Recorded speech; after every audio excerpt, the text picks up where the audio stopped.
வணக்கம். திரு ஏவிஎம் சரவணன் அவர்களுக்கும்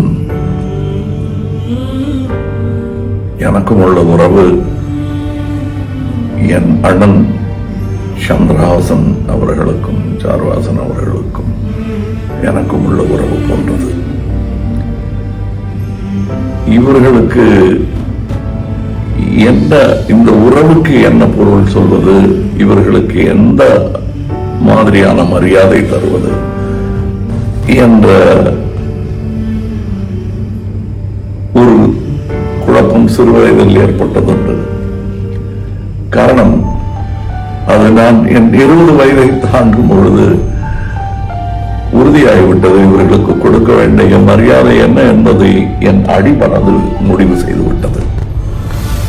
ஒரு தகப்பனுக்கு கொடுக்க வேண்டிய மரியாதையைத்தான் இவர்களுக்கு தருவது சரியாக இருக்கும் என்று எனக்கு தோன்றியது.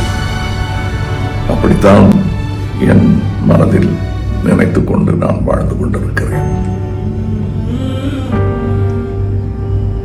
ஆக திரு குகனுக்கு இருக்கும் சோகத்தில்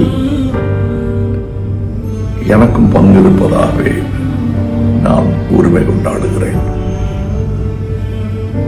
இப்படி ஒரு உரிமை கொண்டாடும் நான் தனிமரமல்ல.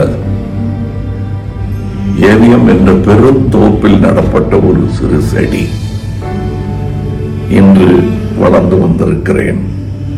பெருங்கலைஞர்கள் விட்டு சென்ற அடிச்சுவட்டில் என் சிறு பாதத்தை எப்படி பதித்து நடக்க வேண்டும் என்று பல பெரிய ஆசான்கள் எனக்கு இந்த வளாகத்தில், இந்த தோப்பில் என்று கற்றுக் கொடுத்திருக்கிறார்கள். அவர்களை எல்லாம் நினைத்து பார்க்கிறேன். பேர் சொல்லும் பிள்ளையாக சரவணன் ஐயா அவர்கள் இருந்திருக்கிறார்கள். அவர்கள் சகோதரர்களும் தான். அதுபோன்ற ஒரு பிள்ளையாக நானும் இருக்க ஆசைப்படுகிறேன். என் ஆசையெல்லாம் இந்த தோப்பின் 3ஆம் தலைவரை தோன்றியிருக்கிறது. அவர்களும் என்னை போன்ற பல செடிகளை நட்டு இந்த பெரும் பள்ளியின் பெயர் நிலைத்திருக்க செய்ய வேண்டும். இதுதான் அன்னாரின் மக்களாக நாம் செய்யும் கடமை என்று நான் நம்புகிறேன். மற்றபடி அந்த ஏவிஎம் வளாகமும் அங்கு வேலை செய்து ரிட்டையர் ஆகி வேலையில் சேர வேண்டும் என்ற ஆசையில் இருப்பவர்கள் எல்லோருக்கும் இருக்கும் சேகம், அதில் நானும் பங்கு கொள்கிறேன். வெளி உலகத்திற்கு இது போன்ற